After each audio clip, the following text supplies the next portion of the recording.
حسرى عمالقة الرجال تركتها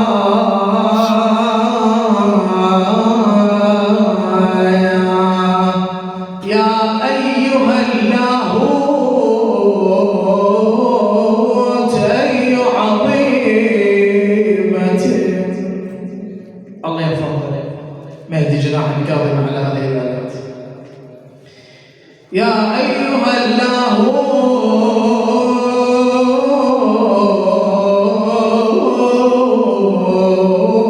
اللاهوت أي عظيمة عظيمة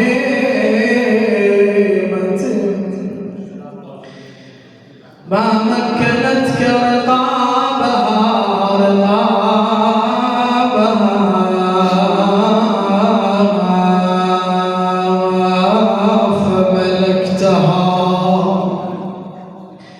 يا أيها الطوفان يا أيها الطوفان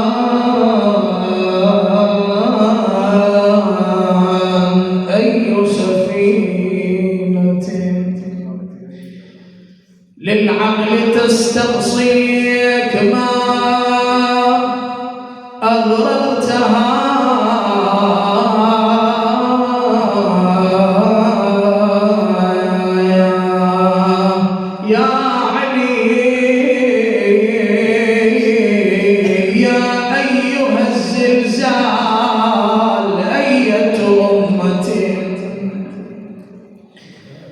لم تحن للرحمن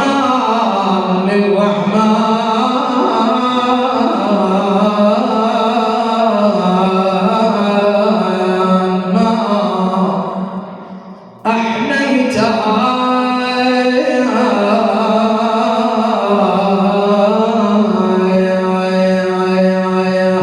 الناس تعلم أن أمك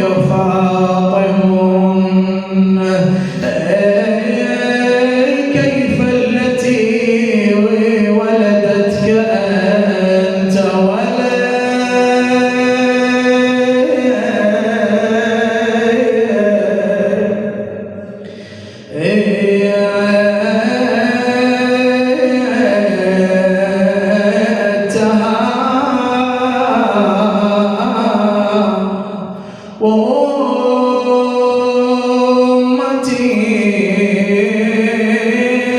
جازت عن الرحمن في دربها إلا وأخلاقك اليوم مع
كل وين يا علي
العلي العظيم. إنا لله وإنا إليه راجعون.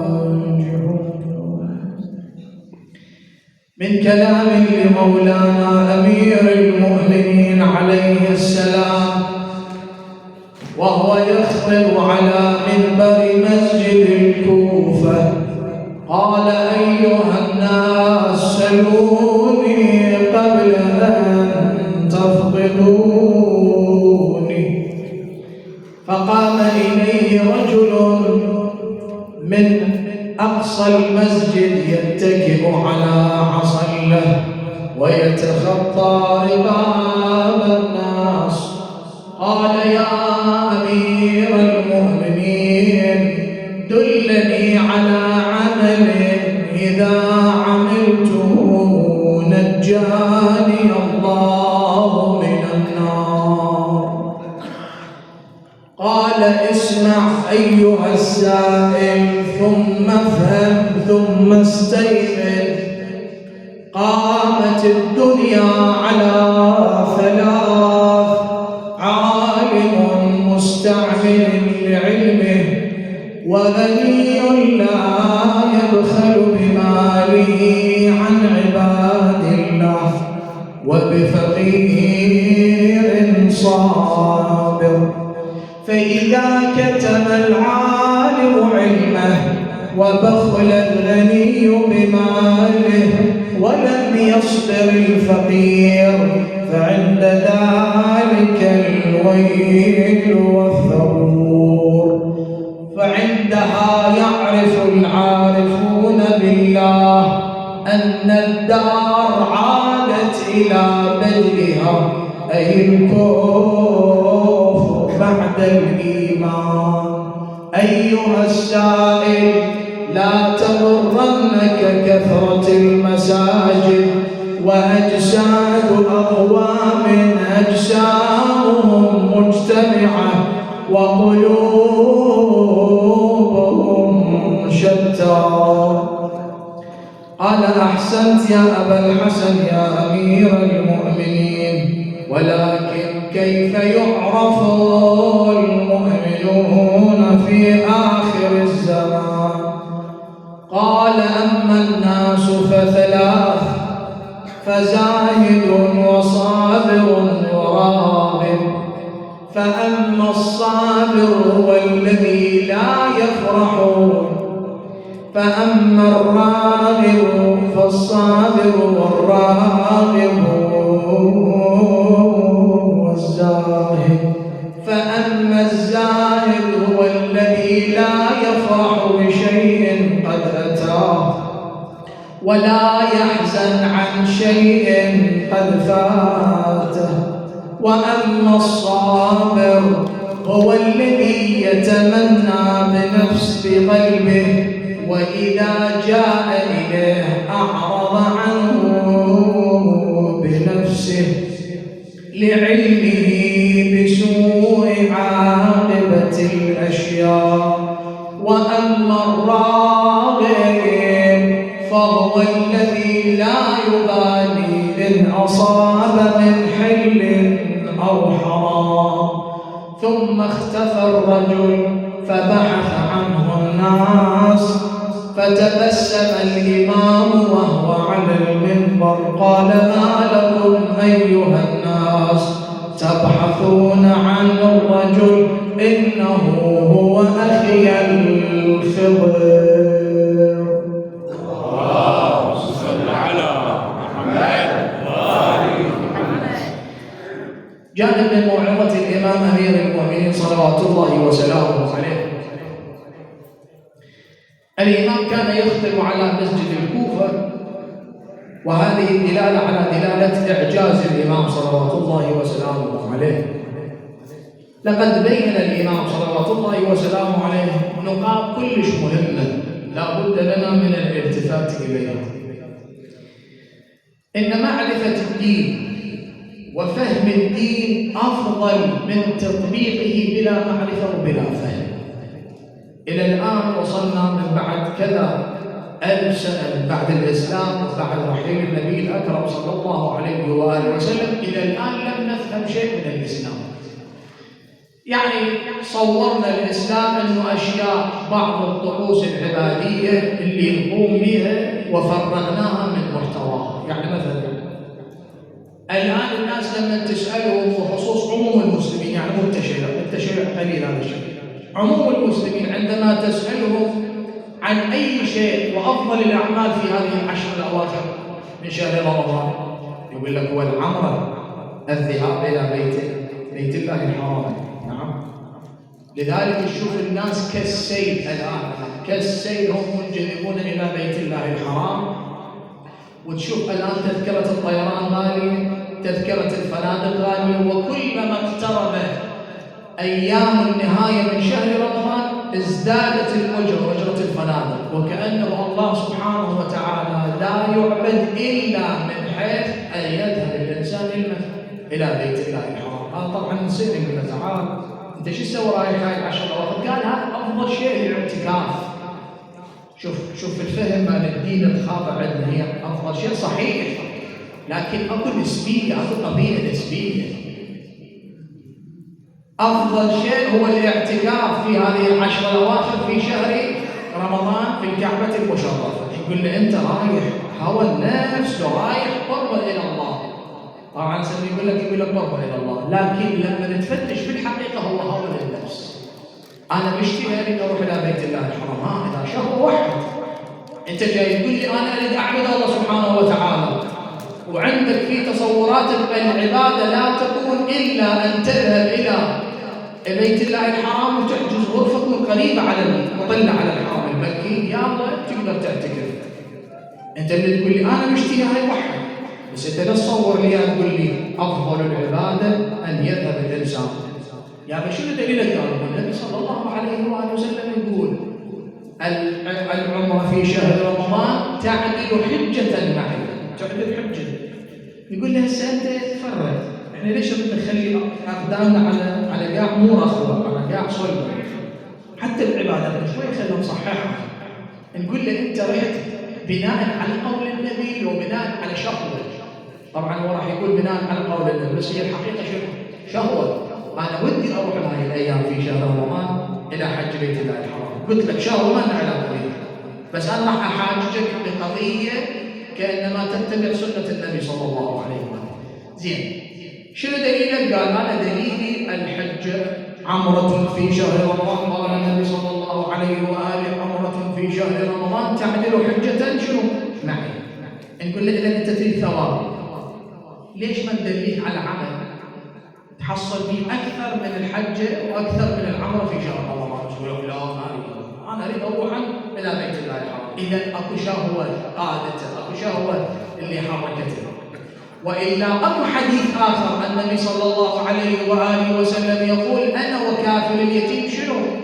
كهاتين في الجنة. زين، أنت خروف العمر أيهما أحسن؟ أحج ويا النبي لو بالجنة أجاور النبي صلى الله عليه وسلم؟ وهاي كفالة اليتيم بها فلوس وما بها شهوة. أنا طيارة أروح للحرم المكي، أشوف الأسواق، أفطر، أروح الغار حراء، أفطر منها، أجي من أرجع يقولوا لي أهلا بالحاج. إذا هاي أكو شهوات. إخواني دير بالكم من الشهوة الخفية.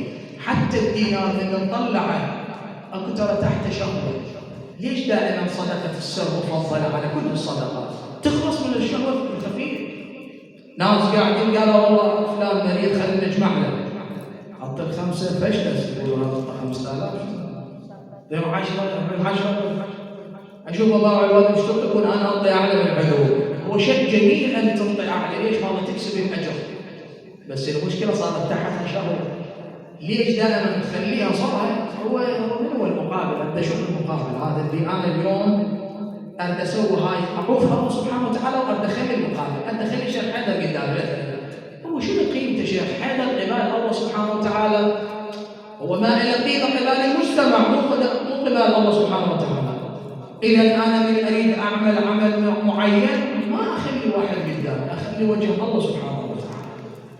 رفع بالك هذا فلان دائما يوزع، فلان دائما يعطي، روح اسأله قل له هاي. وهذا البهلول في اليوم من الايام جاء واحد لقاه متعب عرقه يتصبر، بس انا مالي اروح بهذا الباب اروح الامير الكوني سلام الله عليه، لكن ان شاء الله كله في رحابه صلوات الله عليه. شاف واحد متعب عرقه يتصبر واقف بالشمس كان شوي يرتاح، قال له ها فلان شو تسوي الناس؟ قال له والله انا جاي ابني. ايش جاي تبني؟ قال هذا الجامع مات. قال له اسالك سؤال تفضل. قال له هذا الجامع لله لو الك؟ قال له شنو الكلام هذا؟ طبعا لله سبحانه وتعالى. قال له يعني ولا شويه اليك كل الامر؟ قال له كل الامر سبحانه وتعالى، انا كل الامر فقه الى الله. قال له جزاك الله خير. ايش قد انفقت عليه؟ قال له كذا دينار. باليوم الثاني اجى البهلول كتب مسجد اسسه البهلول كذا كذا. اجى صاحبه مزقوها هاي القطعه كذا كذا من البهلول وجيبوا لي البهلول. ضرب البهلول على وجهه. قال له شبيب ليش تضربني؟ قال له انت شلون تجي تاخذ اسمي؟ قال له هذا جامع، هو جامع الله سبحانه وتعالى. قال له هو جامع الله، الله يدري هذا الجامع انت بنيته لو انا. قال لي الله قال لي اذا الله يدري وانت تقول هذا هو من الله، شنو الضير من اخلي اسمي؟ اذا انت مو مسوي الله، مسوي نفسك. لذلك خليت الاسم، انت سويت اجيت شلت للاسم ونازعت له وضربتني. ترى كثير من الناس لما تجيهم للحقيقه تلقاها ما هي شاكله. لذلك الله سبحانه وتعالى يقول صدقه السر عن النبي صلى الله عليه وسلم. صدقه السر شو تسوي؟ توقف في حضاره الله. ترى بعض الاحيان الله سبحانه وتعالى يغضب علينا، وخصوصا في هذا الشهر الفضيل يغضب علينا. انا ايش ادري انا؟ وصيه الامام امير المؤمنين انا عاده ما استعرض عليه يعني دائما، لان اشوف اخوتي الخطباء جزاهم الله خير دائما يستعرضوها في الليله الثانيه. انا احاول اجيب فرد شيء ما مطلوب. وصيه الامام امير المؤمنين شو يقول لي الامام الحسن سلام الله عليه في الليله البارحه اللي قضت علينا؟ شيء قال له بني حسن اياك وظلم من لا يجد عليك ناصرا منه الا الشرطي لو الا الا الله. هذا اللي عنده شرطه خليه ما له علاقه، اللي عنده مسؤول خليه ما له علاقه، اللي عنده مثلا انا اقصد الشرطه مو شخصا يعني كرمز ما انتقاص عشر، اللي عنده قوه قصدي يعني. اما الامام ما قال اللي عنده عشيره، لا قال لا يجد ناصرا عليك منه. دير بالك هذا بل وبل هذا ان شاء الله اليوم ان تستعرف الانسان اذا وكل امره الى الله. هذا دير بالك، هذا خليه يجمع الكره الارضيه كلها عليك ويجيب ولا يقول لك اوكلتك الى الله. علم الله ورسوله من خلال الروايات اللي بيها قوام كبرى. دير بالك واحد يجي يصير خلاف على واحد يروح يجيب عشيرته، يروح للشيخ مالته، يروح لاولاد عمه يجيبون سلاح، خليه يسوي شو يسوي خليه يسوي. بس دير بالك اذا قال لك اوكلت الامر الى الله قل له لا تعال عمي هذا الغلط. هاي الكلمه كلش عظيمه. فهنا فهمنا للدين، فهم صحيح ايش عبادنا العمره هي اللي تدخلنا للجنه، بس تغافلنا عن مسح اليتيم على مسح راس اليتيم. ليش؟ لان هذا به دينار يكون عظيم، كون هذا انتشر للمجتمع، كون هذا اشيله من الرذيله ولا اخليه بالفضيله.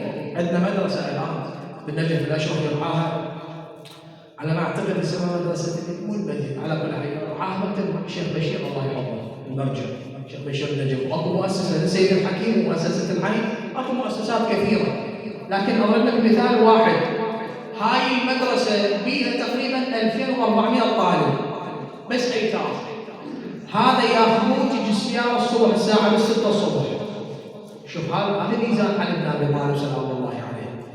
واكو هواي ترى بالمناسبه احنا مرات ننتقد، مرات شويه نركز على القضايا السلبيه اكثر من الايجابيه. ترى من الايجابيات اكو هواي، مثل ما نقول الموظف مرتشي، ترى اكو هواي موظفين ما مرتشين، عنده دين، عنده اخلاص، يخدم اللي يجي بالدائرة. فهاي المؤسسة دي قلت لك 2000 أو 2400 سنة عدد مليون، موجود أقل من هذا العدد معه، بس هي أكثر من 1500 في بالي. هذا تجي الساعة 6 الصبح تاخذ سيارة توديني المدرسة، طبعا الملابس عليهم، وجبة الغداء عليهم، حلاق يجيهم للمدرسة، طبيب، أفضل الأطباء يجون من باكستان ومن أفغانستان ويجون لهم شو يسوون فحص دوري لهذول الأيتام. يطلعون من الابتدائية طبعا علم، أولا علم عقائدي، صلاة، عبادة، نسوي لهم مخصصين جامع وصلاة جماعة، يجيهم على ما أعتقد شيخ علي الله يحفظه يصلي بهم جماعة، كل الطلاب، عرفت؟ تربية دينية، حفظ للقرآن الكريم، تعليم، دراسة معمقة بشكل، اعرف من الساعة 6 الصبح إلى الساعة 3 الظهر يلا يهدون الطلاب، يصنعون لك وياهم صناعة مهمة جدا، يجيبون سيارة يرجعون لنا للبيت، كل راس شهر سنة غذائية من أهله، وأمه ممنوع الإخراج من المدرسة، أكو جروب خاص للنساء، ما غير من النساء تختلف، جروب خاص للنساء تتصل بهذه بالإدارة النسوية، وشنو المشاكل مع الأطفال يقولوا وياه، ويتخرجون من الابتدائية للمتوسطة ويروحون إلى الجامعة. أسألك بالله هذا العمل عند الله سبحانه وتعالى خلي إياه يا ميزان يا من الأحسن، هذا العمل لو العمل كذا سخاف أسود ويقولوا شو هذا الشيء ضد هذا، ضد الشعائر هذا، ضد كذا، وإحنا صرنا راح نقدر نمشي، نخاف نمشي. ليش؟ لأن المجتمع صار في بعض الشراذم المنحرفة اللي هي تصير بالنهج. على كل حال، إذا لابد لنا من فهم الدين. علي بن أبي طالب يقول الناس ثلاث، طبعا عندنا أصناف، الناس ثلاث كذا، الناس ثلاث كذا. من قام وسألنا قال لا تغرنك كثرة المساجد وأقوام أجسادهم مجتمعة. إحنا الآن قاعدين غير مهمة اللي يقعدون، خلي واحد من عندنا خلي يسوي له فرد حركة. شوفوا الكل تنظره، الكل تستغيبه، الكل تنتقص من عنده، سوى هاي الحركة، شنو المشكلة يعني؟ حركة جزء أنا ما تعجبني، جزء هو على فطرته ومو قاصده. إذا هذا الاجتماع بيحب لو ما بيحب، أجسادهم مجتمعة، قلوبهم مش فيها شتى، كل واحد قلبه وين رايح. شوف تعامل علي بن أبي طالب سلام الله عليه مثل تعاملي الآن أنا إذا خطأ واحد بالمجتمع. بالمناسبة قبل خصوص هاي الأيام، إذا شفت لك واحد جاي يشرب سيجارة بالشارع أو جاي ياكل له لفة بالشارع، شو يقول يا أمير؟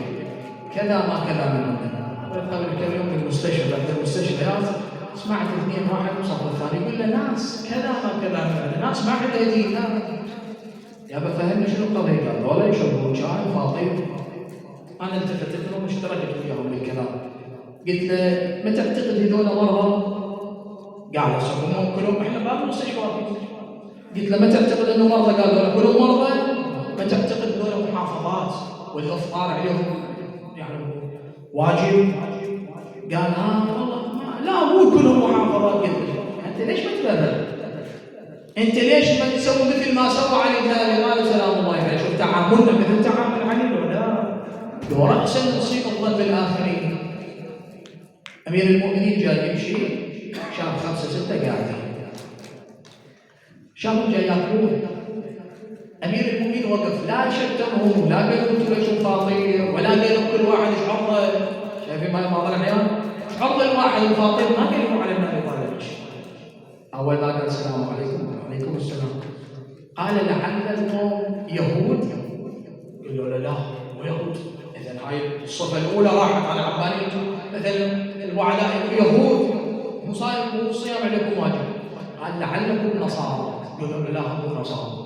شوف علي بن أبي طالب، احمل أخاك المؤمن 70، علي مو حملهم 70، حملهم 7000 أحمل. قال لعل القوم بهم علم، مو كان منكم مريضا أو على سفر فعدة. قالوا له أصبحنا ولا علة لنا. قال لعل القوم على سفر. قالوا له لا احنا من اهل المدينه، احنا انصار. صفت عليه بن ابي طالب صلى الله عليه وسلم، قال لعل لكم عله لا نعرفها. مو خاف انتم عندكم فرد عله ما نعرفها احنا، والانسان على نفسه بصيره. قالوا له لا اصبحنا ولا عله لنا ولا السخاف هذول ملحدين، لا يهود لا نصارى، خاف ملحدين. قالوا تشهدون ان لا اله الا الله؟ قالوا نشهد ان لا اله الا الله. زين ولا موحدين بس حليان بالله ما عرفوا. شوف علي بن ابي طالب ايش قد عنده نفس طويل، ايش قد عنده صبر.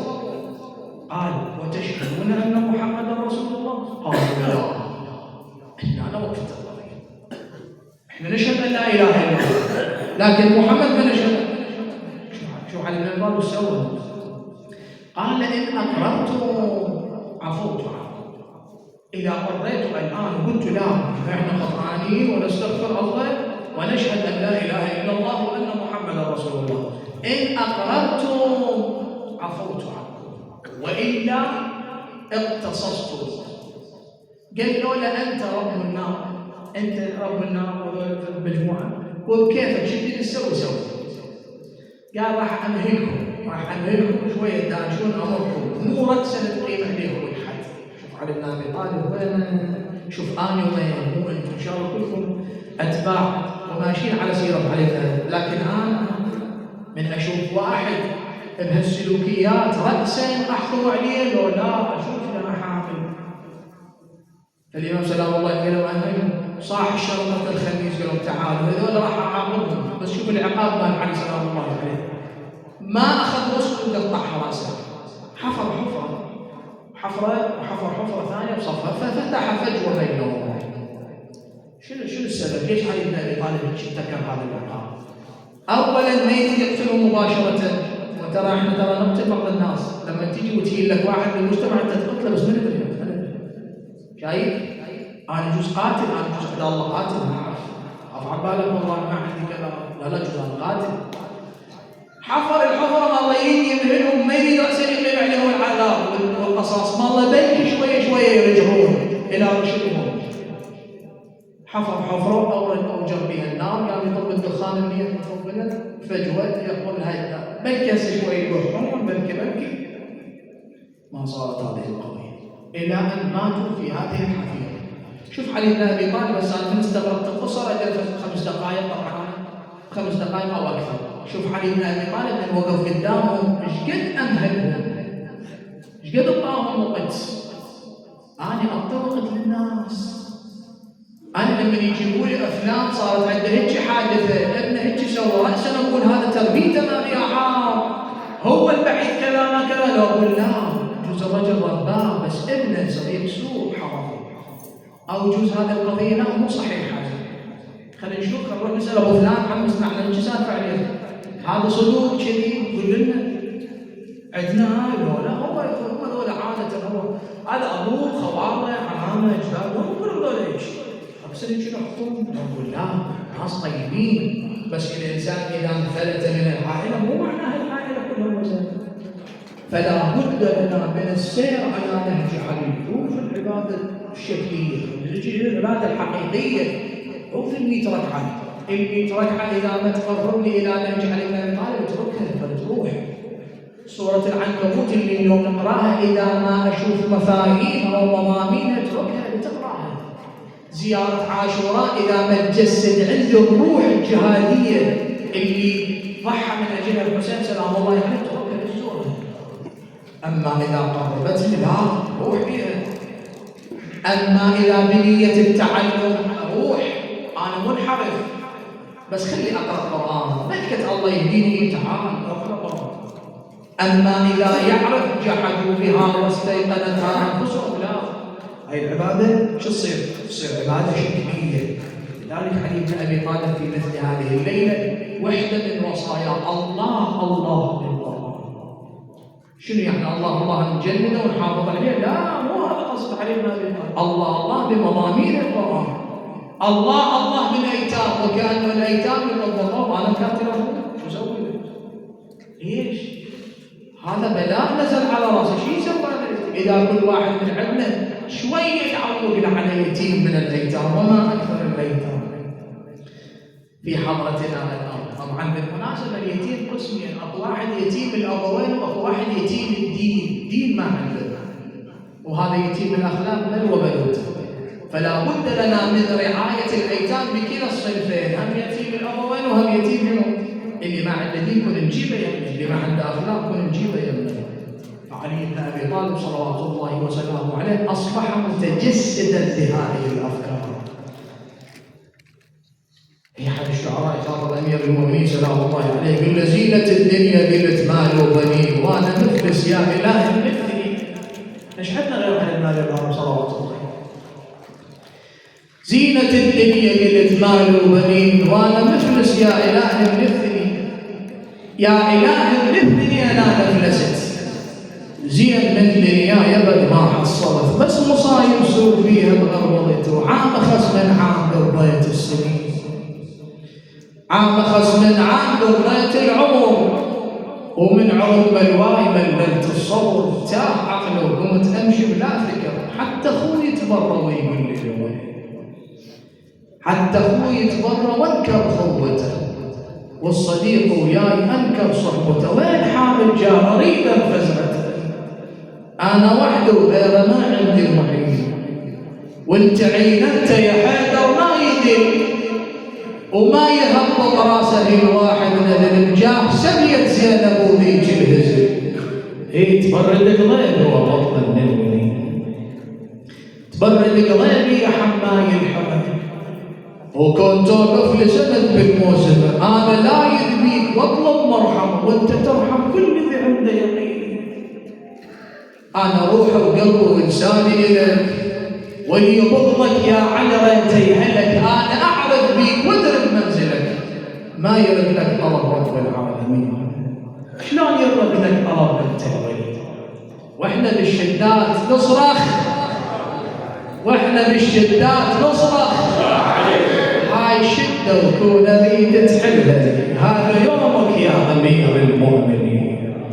ان كان ما تحلها اروح الكربلاء، هي وانخشم لك ذاك راعي المرجل، ورد قلنا الحين ما حل مشكله. هل جيت انخاك يا ابن الخيرة، هل جيت انخاك وابجر حضرتك، سيدي مهموم رايد فزعتك، الجاه جسام عليم هيبتك، وجاه جاسم ويا لك مفرج.